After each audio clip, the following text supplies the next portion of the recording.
So we can open our motherboard CPU socket, and grab our CPU, drop it down into the socket. Okay, so CPU is in.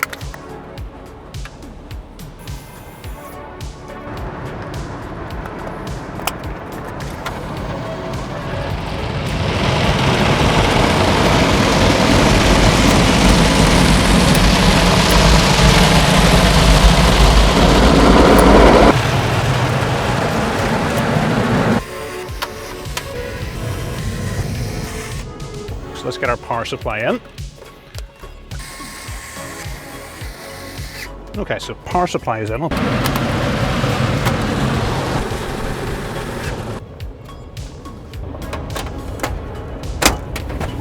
There we go.